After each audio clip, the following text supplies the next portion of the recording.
With the Johnny Depp Amber Heard trial winding down to closing arguments this week, I thought it'd be high time for me to make a companion video to the one that I produced over a year ago, chronicling the couple's relationship in a #everythingisSexist video. And there will actually be a few companion videos about this topic because I have a lot to say. Men's issues are something of a passion of mine, hence why we have a series of videos on this channel dedicated to them, entitled #everythingissexist. You can check out the playlist, it's linked in the description.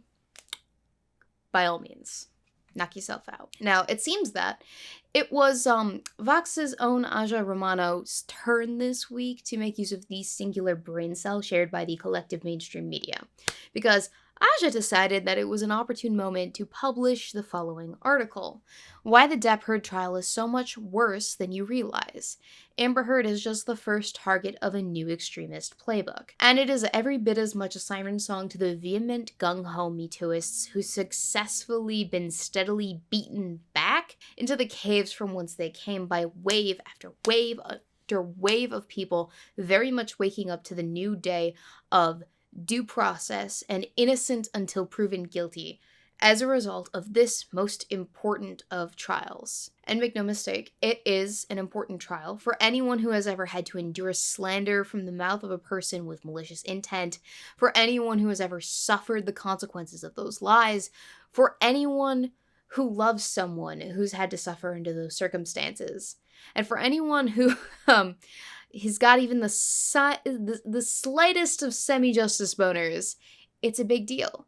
There are countless numbers of people who have been affected by it, who are currently going through it, and who will be affected by it in the coming future, by liars. And I will absolutely make a separate video addressing that specific issue soon. Very soon. As I said, this is going to be a whole collection of companion videos for this singular topic, because there is no neat way to combine everything into one massive video, so we're doing a whole bunch of shorter ones. But today we discuss the reaction to the record correcting itself, the rather transparent attempts to regain control over the narrative and remind the population that they ought to fall back in line. Or else. What do I mean by this? Well, it's simple. If you know the Gamergate playbook, back to front, you know exactly what to look for. For instance, the assertion that the narrative as it stands today is the result of a tireless misinformation campaign pushed and peddled by non-human entities on the internet. The narrative of the trial has been shaped in part by what appears to be, according to multiple researchers, an army of bots spreading rhetoric favorable to Depp. One researcher found more bots favorable to Heard, but said most of those bots were from third-party apps trying to capitalize on the trial. Meanwhile, they found the highest pro-Depp bot post was shared nearly 20,000 times, which is really a drop in the bucket when we take a look at consistent combined viewership over the course of the trial from the various LawTube channels that are covering it. Ricada Law pulling an average of 200k viewers, Emily D. Baker pulling in upwards of 1 million viewers, Law and Crime Network anywhere from 9 to 14 million viewers, and Sky News pulling in upwards of 500k views, sometimes as many as 800k views. That's a daily average of coverage. People are tuning into this coverage and watching for themselves to make up their own mind. That is unprecedented. And that's just a few LawTube channels. That doesn't include the countless others who aren't tuning in directly to the coverage itself, but instead are getting snippets from other corners of the internet. Those are certainly not all explained by bots. But that's not where the mischaracterizations end.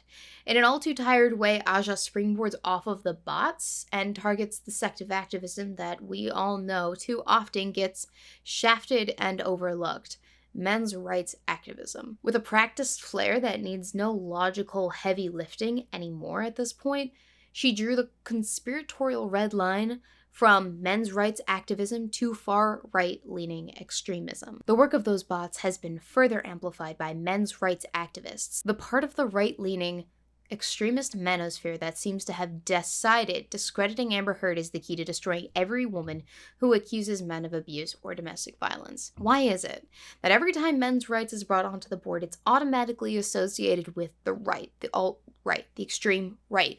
We know the answer to this. It's to get the progressive left to fall back in line when they forget their place, when they start sympathizing with the incorrect victim. Forget the narrative that the big bad patriarchy man is hiding behind every corner, in every shadow, under every bed, pulling the strings to make everyone's life even a little bit unpleasant. Pull them back to that. Conservative media outlets have also prompted a one-sided narrative of the case. Vice recently reported that Ben Shapiro's popular conservative news platform, The Daily Wire, has spent nearly $50,000 promoting ads about the trial on Instagram and Facebook, most of it trashing Amber Heard. The presence of these bad actors has, if anything, only exacerbated the vitriol Heard has received within the mainstream. Interestingly, that the actual nature of the ads isn't disclosed in this article. Rather, it's framed in such a way as to make you think that all they're doing is promoting anti-Heard ads, when in fact the true nature of the promotions, according to Vice, is as follows actually. It has so far spent between $35,000 and $47,000 on Facebook and Instagram ads promoting articles about the trial, eliciting some 4 million impressions. The majority of these ads promote one-sided articles and videos with a clear bias against Heard. They are largely promoted via the Facebook pages of high-profile conservative figures, including right-wing commentator Candace Owens.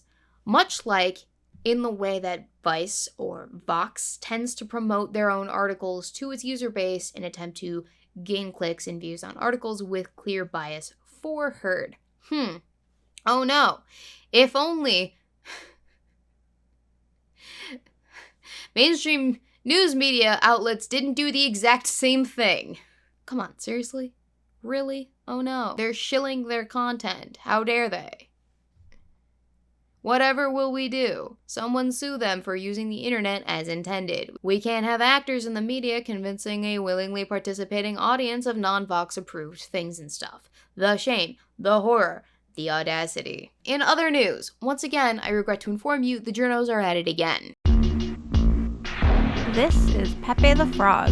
Looks innocent enough, right? Well, according to the Anti-Defamation League, he's a hate symbol. Most of the reporting on these memes has placed the blame for their sensationalist tone squarely on the evolution of fandom content creation. But recall that the white supremacist alt-right movement has a long history of memifying everything they want to normalize and legitimize. And keep in the forefront of your mind that the alt-right latched onto this case as its bulwark long before fandom and the internet at large did. By now, after years of political disinformation campaigns, we're used to social media's natural ability to contort reality. Rarely, however, has it bent this far, this rapidly, for this many people, in service of something this vile. Oh, you mean memes such as these?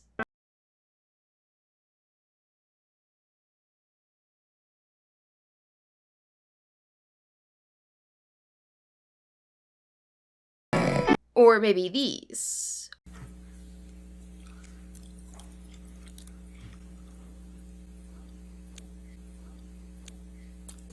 Do I have to answer that question, Your Honor?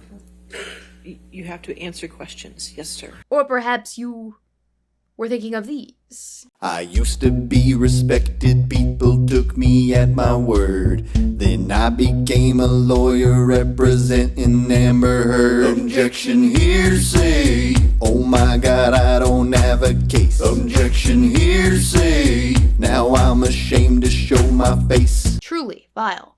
The way that these memes have contorted the reality of this trial into something so harrowing, sung for. I fail to make the connection between objection, hearsay, and white supremacy, but sure, it's there. I'm sure. if you dig deep enough. Again and again over the course of this trial, basic human empathy seems to have completely flown out the window. More than that, nuance feels impossible, and there doesn't seem to be room for even the reality of the situation. The contours of the abuse were well established before the 2018 opinion column Depp is suing over was published. The basic facts of the case have gotten their day in court once already, having been heard in a British court in 2020, with the judge finding in Heard's favor. But the basic well-established facts do not seem to matter. Again, a mischaracterization of the situation, pulling ye old bait and switch between a lawsuit against the UK tabloid The Sun and Johnny Depp, during which, yes, Heard testified, but she was not the defense in that case. But this current lawsuit, this one right here, it is actually between Johnny Depp and Amber Heard. The Depp-Heard trial has refined the Gamergate playbook in a way that will haunt us for years to come.